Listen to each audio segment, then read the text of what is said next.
It doesn't matter whether you're doing anything wrong.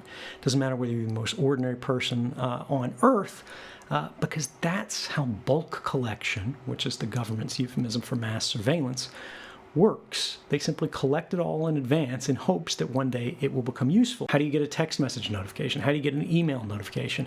How is it that Facebook knows where you're at? You know, all of these things, these analytics, they are trying to keep track through location services on your phone, through GPS, through even just what wireless access points you're connected to, because there's a global, constantly updated map. There's actually many of them of wireless access points in the world, because just like we talked about, every phone has a unique identifier that's globally unique. Every wireless access point in the world, right? Your cable modem at home, whether it's in your laptop, every device that has a radio modem has a globally unique identifier in it. And all those Google Street View cars that go back and forth, right? They're keeping notes on whose Wi-Fi is active on this block, right? And then they build into a giant map. So even if you have GPS turned off, right?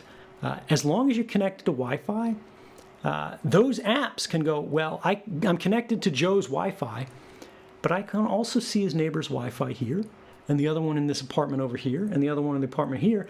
And you should only be able to hear those 4 globally unique Wi-Fi access points from these points in physical space, right? The intersection in between the spreads, the domes, of all those wireless access points. And it's a proxy for location. And it just goes on and on and on. The thing with shutting your phone off that is a risk is, how do you know your phone's actually turned off? It used to be, when I was in Geneva, for example, working for the CIA, you know, the old smartphones, old dumb phones, they're not smartphones.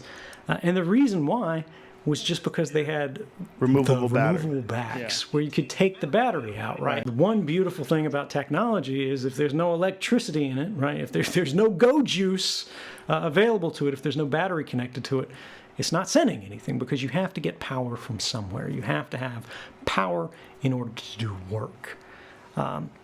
But now your phones are all sealed, right? You can't take the batteries out. So it's just pretending to be off, whereas in fact it's still listening in and doing all this stuff. But for the average person, that doesn't apply, right? And I got to tell you guys, they've been chasing me all over the place. I don't worry about that stuff, right? And it's because if they're applying that level of effort to me, they'll probably get the same information through other routes.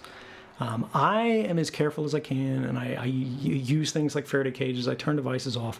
But if they're actually manipulating the way devices display, it's just too great a level of effort, even for someone like me, to keep that up on a constant basis.